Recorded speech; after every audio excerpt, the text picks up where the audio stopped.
A huge shady and immoral business of organ selling to foreigners has developed in China. Systematic, state-sanctioned organ harvesting from non-consenting prisoners of conscience, especially from Falun Gong prisoners of conscience, is happening today in front of our eyes. Is absolutely unacceptable and should be ended immediately.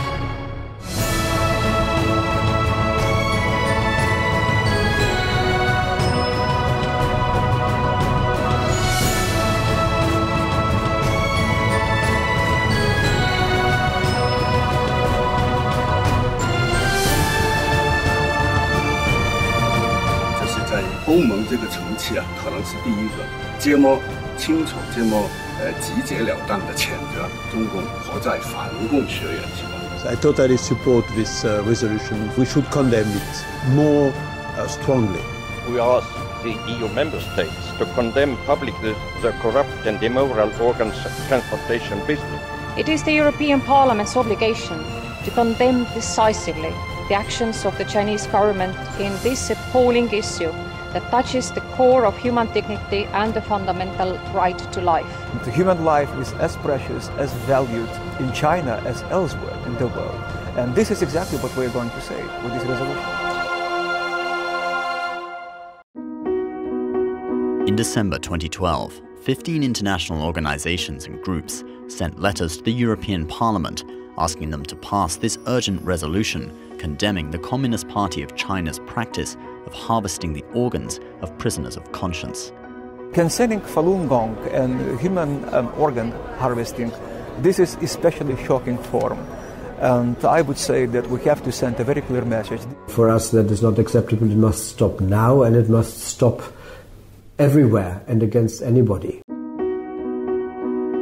The brutality of these allegations of forced organ harvesting crosses the line of what some people are able to accept.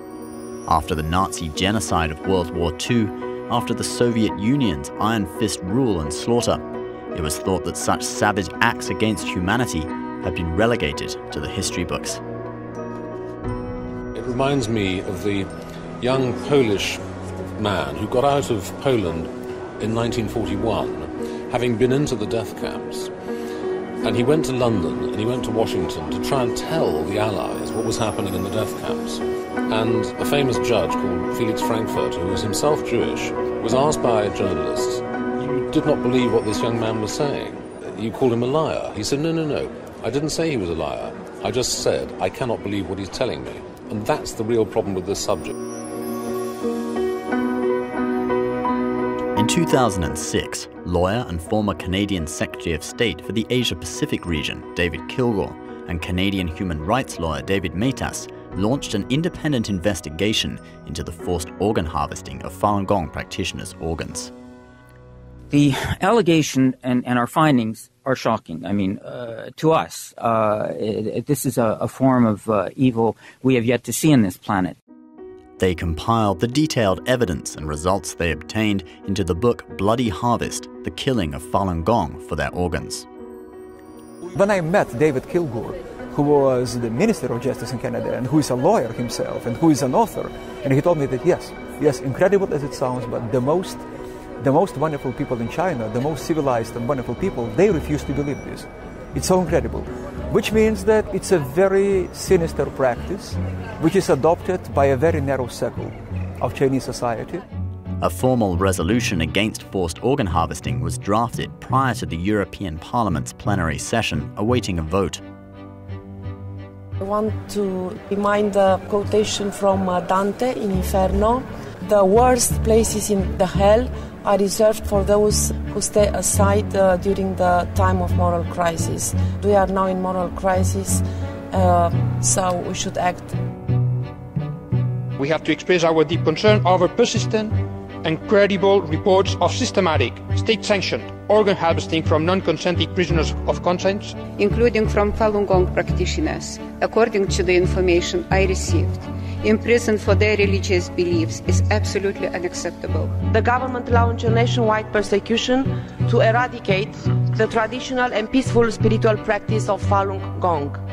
This follows the principles of truth, compassion, tolerance. Diese Organentnahme, ist schockierend und widerspricht jeglicher Vorstellung von menschlicher Würde. Že je pre mňa nepochopiteľné, že národ s takou bohatou kultúrou a civilizáciou vôbec začal s takýmto dekadentným prístupom k ľudskému organizmu. Ich frage mich wirklich, sind denn die Opfer normalerweise nicht die besten Zeugen dafür, was ihnen zugestoßen ist? Oder welchen Grund sollte denn Menschen haben, hier etwas Falsches zu behaupten, wenn es nicht ihnen tatsächlich oder ihren Familienangehörigen zugestoßen ist? Und das erinnert mich fast an die Zeiten, wo die Opfer von Stalins oder Hitlers Konzentrationslager nachweisen mussten, dass es wirklich so schrecklich war. Das kann doch nicht Sinn der Sache sein. Nur weil eine Diktatur sich diese Intransparenz leisten kann, dann das in Zweifel zu ziehen, das, was die Opfer uns erzählen. A formal resolution against forced organ harvesting was drafted prior to the European Parliament's plenary session, awaiting a vote. The resolution, which was co-sponsored by 5 of the 7 European Parliament groups and supported by 6 groups, was passed by a majority vote. The resolution recommends that the European Union and its member states publicly condemn organ transplant abuses in China and raise awareness of this issue among their citizens. The resolution also instructs its president to forward it to the European Commission, the European Council, the UN Human Rights Council, and the Chinese government. The European Parliament is the voice of 500 million Europeans. We built the European Union on values: freedom, democracy. This behavior is not accepted by the world community. Since the exposure of live organ harvesting in 2006, nearly a decade has gone by. We should have done it earlier, but I think we have learned very much during this process of support. And now we are much more clear about what is going on in China and much more determined to continue our support and express our solidarity toward our Chinese friends. This resolution is the decision of the European Parliament. To do something is addressed to the People's Republic of China. I very much hope it will be received positively, like a goodwill of people who care.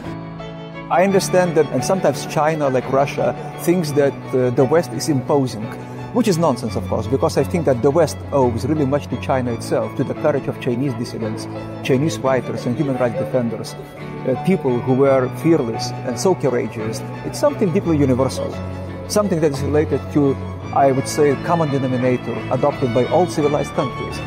这个事情不是一个简简单单的政党之间的政治问题，其实这个问题是关系到全人类的以后未来的生存。因为人类社会没有最基本的道德观念是很难运转。